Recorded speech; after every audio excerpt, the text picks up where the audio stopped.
My best friend is a really great gift giver. I know that she plans gifts really far in advance and always dedicates so much time and thought into them.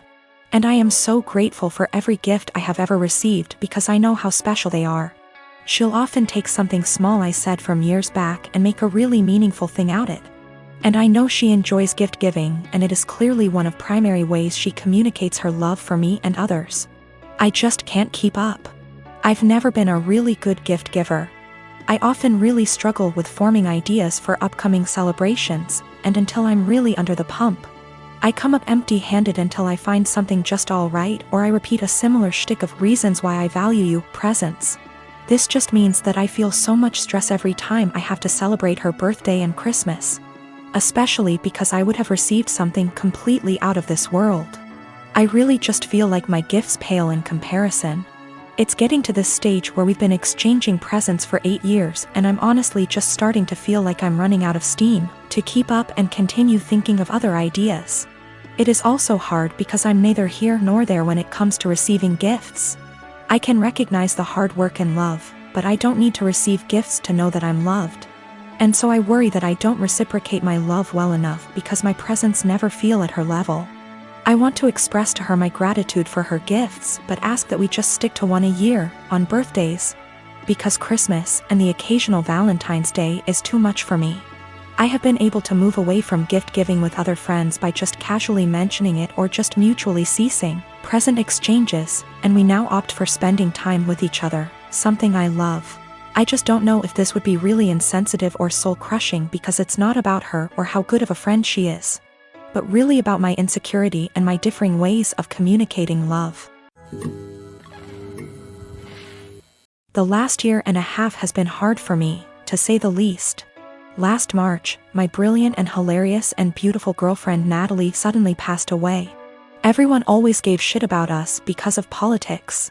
We met in college when we were poli-sci majors. She is very liberal, think AOC, and I'm pretty conservative. We actually met because we were serving as treasurers for our school's college Democrats and Young Republicans clubs, respectively. And our groups would get together for drinks or bowling or laser tag once a month. Well, Natalie and I bonded over a lot of shared interests and we hit it off. Even if we didn't see eye to eye on many issues, debating her was stimulating and formed the cornerstone of our relationship. We've had debates that went on until dawn. We just bounced off each other. She liked to joke that we were drift compatible. I wanted to marry this woman, but she passed away before we got a chance to talk about marriage. I'm in therapy and I'm working through not having her in my life anymore, but it's been rough. Then Rona happened and I got laid off, so I had to move back in with my parents and figure out what I am supposed to do now. My parents mean well, but they got married really young and are more conservative and religious than me. They've been trying to set me up on dates with single girls from their church since I moved back home. But I don't want to date these girls. No offense to them, but it's a small town in the American breadbasket.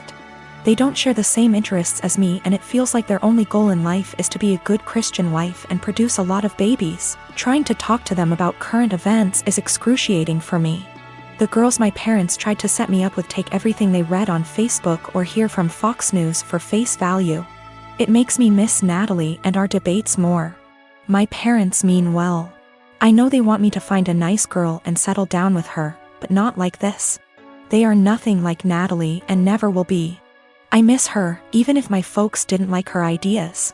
But when I told them the other night that I wanted them to stop setting me up on dates with these girls, they freaked out and told me that I needed to consider settling down since I just turned 30. They're good girls from great families, I know that, and my parents like them more than they liked Natalie, but she was my one and only.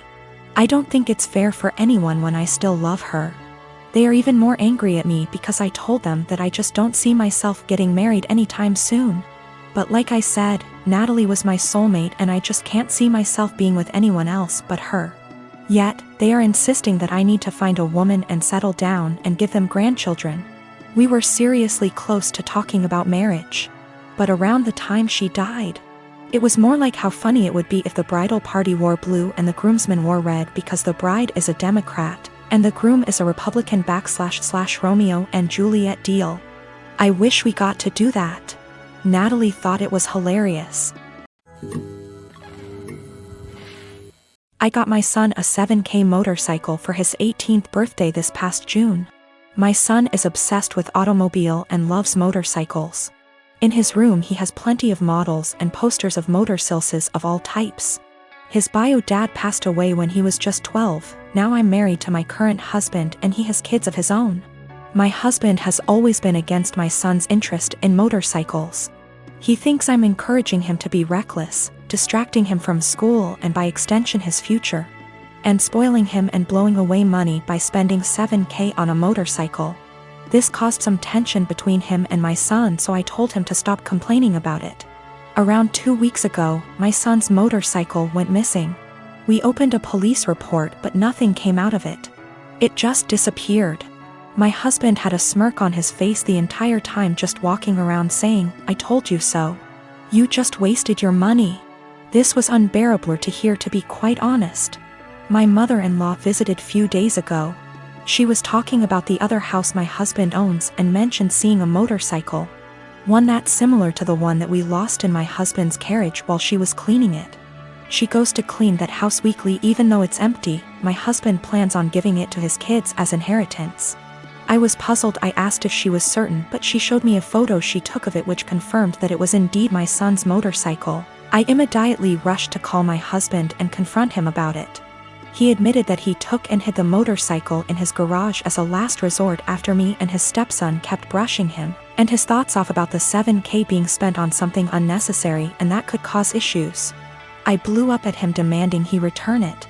He refused and told me he had been considering selling it and giving the money back to me so I could use it wisely this time. I told him I was serious and that I'd call the police. He literally said, "This is a family matter and cops can't do shit about it." I had enough. I called the cops soon as I ended the call with him. The motorcycle was found and returned. But my husband had to be taken in since there was an open file about the motorcycles going missing. He was let go eventually, but he was livid with me. He came home yelling about how awful what I did was and how crazy my behavior was. I refused to engage in the argument, but he told his entire family about it and they judged me for calling the police on my own husband, even though I already asked him to return it. He said he was just looking out for my son and that one day we'll realize that he was right, but only when it's too late. My son isn't speaking to me or my husband. I feel horrible about the whole situation and am starting to think I handled this the wrong way.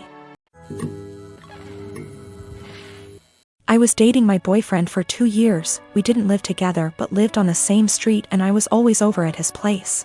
We each had kids from a previous relationship, so I wanted to take the whole living together thing slowly.